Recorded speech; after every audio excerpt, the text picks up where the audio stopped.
ঐনিতমেৰে জীপাল মৰা সোৱণশিৰীৰ পাৰ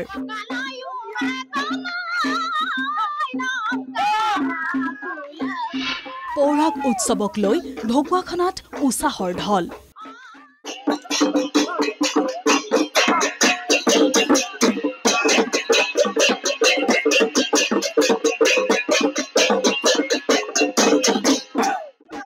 মিচিং জনগোষ্ঠীৰ কৃষিভিত্তিক উৎসৱ পৌৰাগ অথবা নৰাচিগা উৎসৱক লৈ ঢকুৱাখানাত আনন্দৰ লহৰ ঢকুৱাখানাৰ ১ নং চালিচুকত জনগোষ্ঠীটোৰ অন্যতম উৎসৱ পৌৰাগৰ ব্যাপক প্ৰস্তুতি উপাস্য দেৱতা চন্দ্ৰ সূৰ্যক পূজা কৰি ধৰ্মীয় ৰীতি নীতিৰে ঢকুৱাখানাৰ চলিচুকত আনুষ্ঠানিকভাৱে স্থাপন পৌৰাগ উৎসৱৰ লাইখুটা ইয়াৰ পাছতে এইদৰে গুমৰাগৰ ছন্দ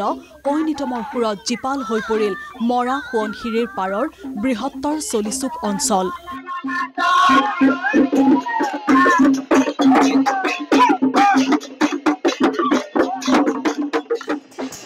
উল্লেখ্য যে সুদীৰ্ঘ 10 বছৰৰ পাছত চলিচুকবাসীয়ে উদযাপন কৰিব পৌৰাগ উৎসৱ 12 মাৰ্চৰ পৰা অনুষ্ঠিত হ'ব 3দিনীয়া বৰ্ণিল কাৰ্যসূচী সেয়ে এতিয়া গাঁওবাসীয়ে পূৰ্ণগতিত চলাইছে পৌৰাগ উৎসৱৰ প্ৰস্তুতি এটো আমি 5 বছৰ বা 10 বছৰ মূৰে মূৰে কাও আমি এটো ধনী পল কাৰ্চিং কাৰবাং তেজিমেল আকিক লৈ আমি এটো পৌৰাগ উৎসৱটো পালন কৰা হয় প্ৰতিটো 5 বছৰ বা 10 বছৰ মূৰে মূৰে আমি একদম চলিছো ৰাইজে এনেকা সিদ্ধান্ত কৰা হল যে অহা 12, 13, 14 মাৰ্চ অসমীয়া ফাগুন লাষ্ট ফাগুনত আমি এটো হেৰি কৰি মামৰি কৰিম ইপিনে গোৱালপাৰাত পূৰ্ণগতিত চলিছে ৰাভা সন্মিলনৰ 61 সংখ্যক বাৰ্ষিক অধিৱেশনৰ প্ৰস্তুতি 7 ফেব্ৰুৱাৰীৰ পৰা অনুষ্ঠিত হ'ব 3দিনীয়া বৰ্ণাঢ্য কাৰ্যসূচী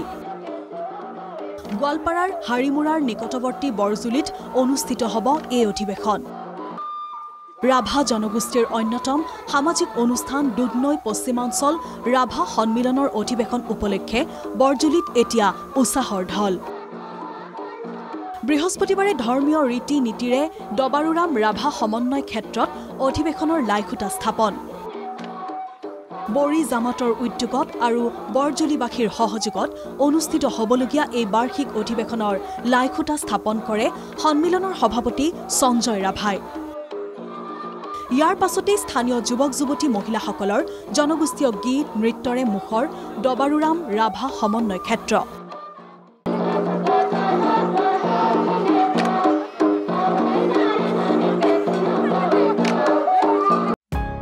অধিৱেশনৰ লগত সংগতি ৰাখি খাদ্য সম্ভাৰ সাজপাৰকে ধৰি বিভিন্ন প্ৰদৰ্শনী সাংস্কৃতিক অনুষ্ঠানৰো ব্যৱস্থা কৰিছে আয়োজক সমিতিয়ে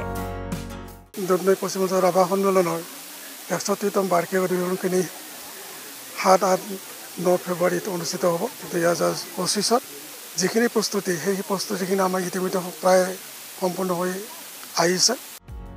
ঢকুৱাখানাৰ পৰা পুলক জ্যোতি বৰা আৰু গোৱালপাৰাৰ পৰা ৰচিদুল হুছেইনৰ ৰিপৰ্ট NKTV+